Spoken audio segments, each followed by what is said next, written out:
home. You're right, it rings, medallions, things like that. Family and friends on Earth.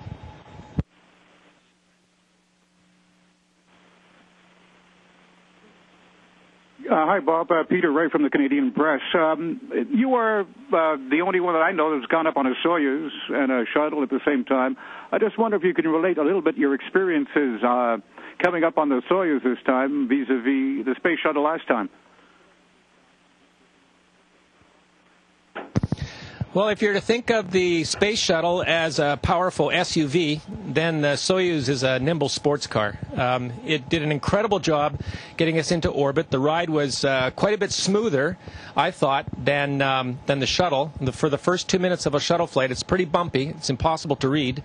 But in the Soyuz, it was smooth all the way up. The only hiccup was, not hiccup, but the only abrupt physical movement was between second and third stage firing. There was a bit of a jolt there, but otherwise the ride was smooth. And I just regard the Soyuz as a miracle. You know, we spent 2 days in it with some talented people on the ground, the talented people like Roman Romanenko, who guided us to a perfect docking on the space station, opened up the hatch, and there we were at our destination. It's just it's a very capable vehicle.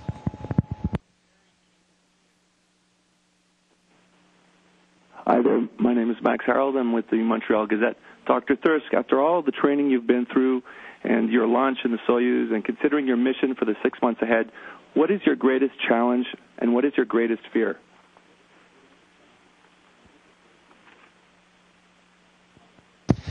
I think the greatest challenge will just be to get my working efficiency up. You know, I think for the newer members of this 6-person crew, it's a little bit like herding cats for Gennady, trying to get us all organized and getting us all to accomplish our tasks in a day. But the learning curve is steep. We've been here, Roman says, 5 days now, and I think we've learned an awful lot. So the working efficiency is coming. But believe me, this is a surreal world here. I sometimes feel like I'm in the middle of a Salvador Dali painting here.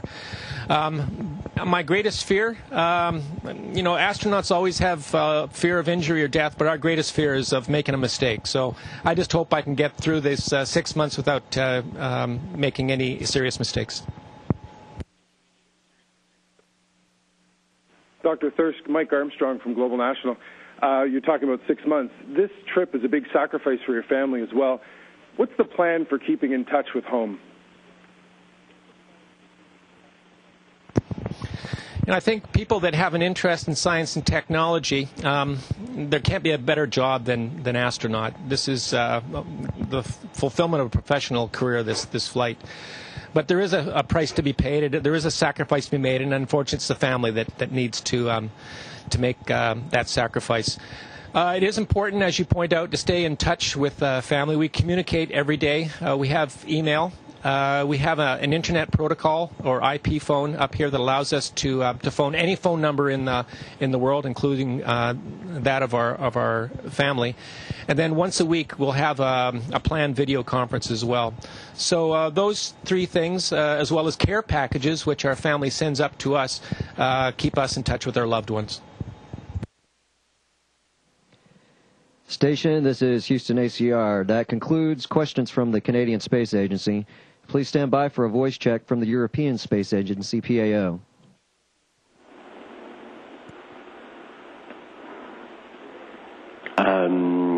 Hello, this is Jean-Quan speaking from the European Astronaut Center. Do you hear me?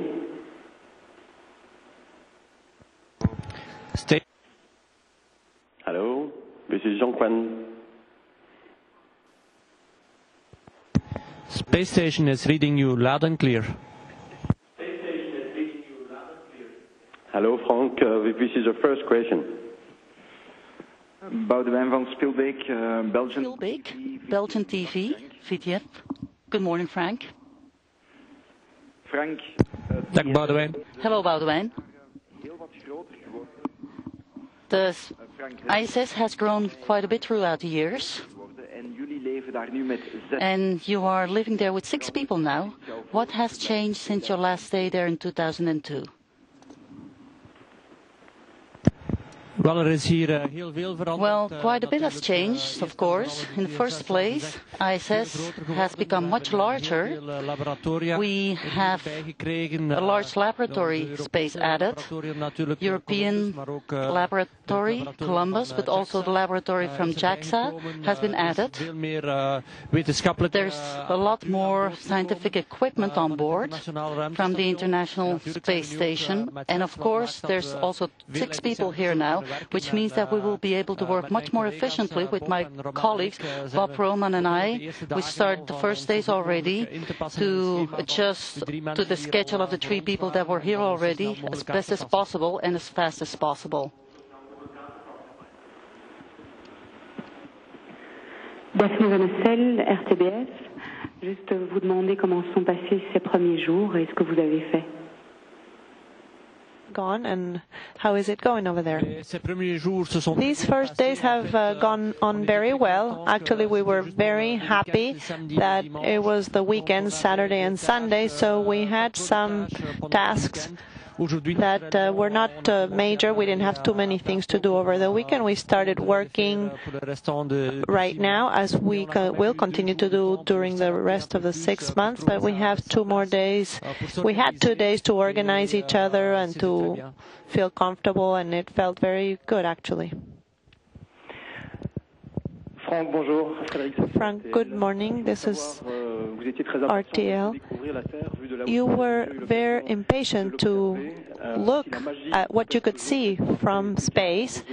And what are also your other activities that you'd like to do in your spare time?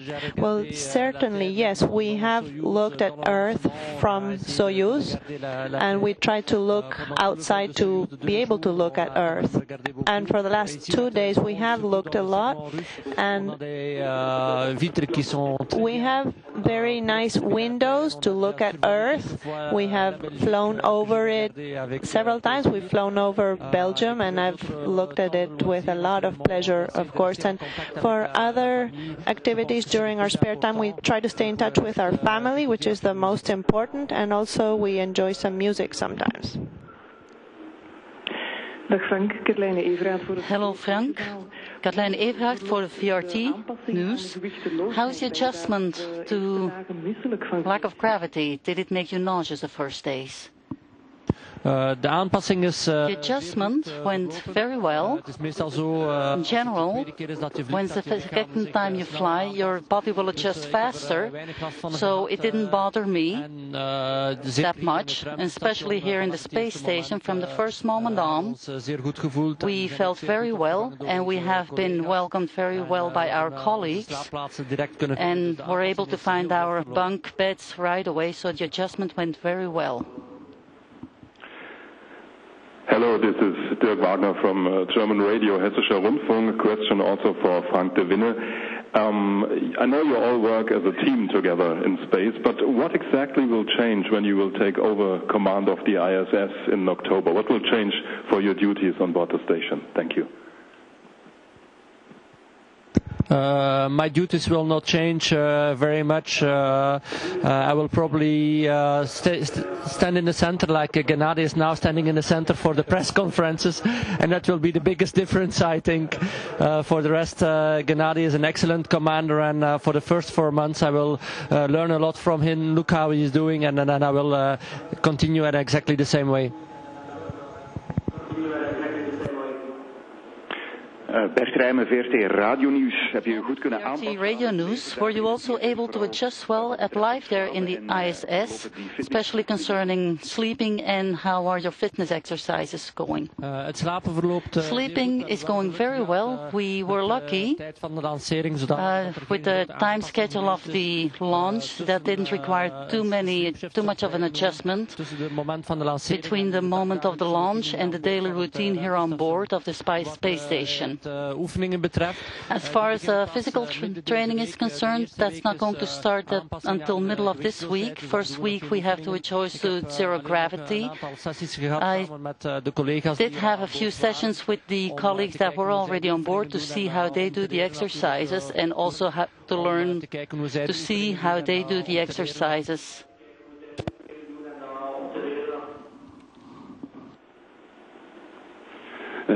Frank, Philippe Gijssen. Hello, Frank.